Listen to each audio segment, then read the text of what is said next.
Okay, இது வந்து என்னுடைய ஈவினிங் கிளாஸ் வந்து நான் இப்போ தான் ஃபினிஷ் பண்ணேன். ஈவினிங் கிளாஸ் ஃபினிஷ் பண்ணி முடிச்சுட்டு நான் சில விஷயம் கிளியர் பண்ணுறதுக்காக தான் வந்தேன். ஈவினிங் கிளாஸ் வந்து எப்போ பார்த்தாலுமே நான் வந்து டெமோவில் தான் வந்து மூவ் பண்ணுவேன்.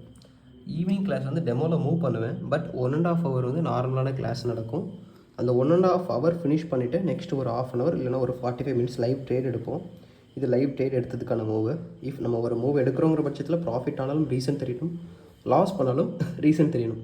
ஒரு விஷயம் கற்றுப்போம் இல்லையா, கற்றுக்கிற விஷயத்தில் கான்ஃபிடென்ட்டாக ட்ரேட் எடுக்கிறதுக்கான மூவ் வந்து கிளாஸ் டைம்லேயே நான் வந்து எடுத்துடுவேன்.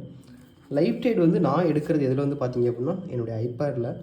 ஸோ இன்றைக்குமே நான் வந்து ஒரு லைவ் ட்ரேட் ஈவினிங் பண்ணியிருந்தேன். கிளாஸ் ஸ்டார்ட் பண்ணுறதுக்கு முன்னாடி அந்த விஷயத்தை நான் ஷோ பண்ணுறேன். ஒரு நிமிஷம். ஓகே,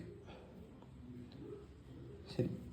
இதுதான் என்னுடைய ஐபேடோட ஹோம் ஸ்க்ரீன். ஓகேவா, டேட்டு இன்றைக்குள்ள டேட் தான். இன்றைக்கி கிளாஸ் ஃபினிஷ் பண்ணிவிட்டு நான் வந்து இந்த விஷயத்தை ஷோ பண்ணுறதுக்காக வந்தேன். என்னுடைய பேஜில் வந்து நான் போய்க்கிறேன்.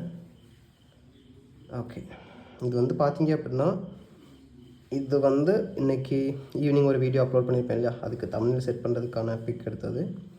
இது வந்து இன்றைக்கி நான் ஈவினிங் கிளாஸ் வந்து ரெக்கார்ட் பண்ண விஷயம். ஓகேவா, ஸோ ஐ மீன் கிளாஸ் ரெக்கார்டுன்னு சொல்கிறேன். நான் ட்ரேட் எடுக்கும்போது ரெக்கார்ட் பண்ண விஷயங்கள்.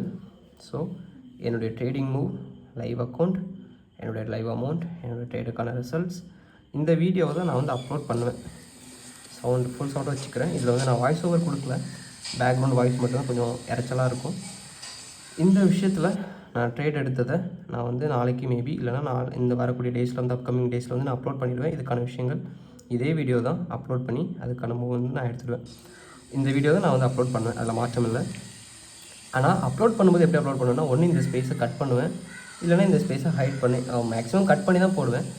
நான் வந்து இந்த லைவுக்கான விஷயங்கள், இந்த ட்ரேட் எடுக்கும்போது லைவுக்கான விஷயங்கள் காட்டுறதுலையும் சரி, லீடர் போர்ட் ஷோ பண்ணுறதுலையும் சரி, எதனால் நான் அதை கட் பண்ணுறேங்கிற ரீசனை வந்து நான் நெக்ஸ்ட் வீடியோஸில் நான் போக போக வந்து கிளியராக எக்ஸ்பிளைன் பண்ணி நான் அதை வந்து உங்களுக்கு கிளியர் பண்ணி கொடுக்குறேன். ஓகே, நிறைய டிஸ்கஷன் போகும். லைவ் ட்ரேட் இதை பார்த்துட்டு தான் லைவ் ட்ரேடு, டெமோ ட்ரேடுன்னு சொல்லிட்டு ஒரு மூவ். ஓகே, பரவாயில்ல. இதுதான் என்னுடைய மூவ். கிளாஸ் மூவ் இப்படி இருக்கும். நான் ரெக்கார்ட் பண்ணும்போது எப்போவுமே நான் இதை ஹைட் பண்ணி தான் போடுவேன். அதுக்கான விஷயங்களை நான் வந்து டீட்டெயிலாக நான் வந்து எக்ஸ்பிளைன் பண்ணுறேன். லைவ் ட்ரேட் எடுத்ததை எக்ஸ்பிளைன் பண்ணிட்டேன். லைவ் ட்ரேட் எடுத்ததை ரெக்கார்ட் பண்ணுறது இப்படி தான். டேட் பார்த்துக்கோங்க, இதுதான் ரெக்கார்ட். நான் என்னோடய டேப்பில் தான் ட்ரேட் எடுப்பேன், அதை ரெக்கார்ட் பண்ணியிருக்கேன், அவ்வளோதான். ஸோ இதோட மூவிங் இந்த விஷயம்.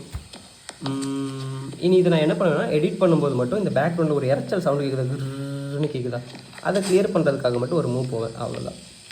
ஸோ இதுதான் என்னுடைய மூவ்.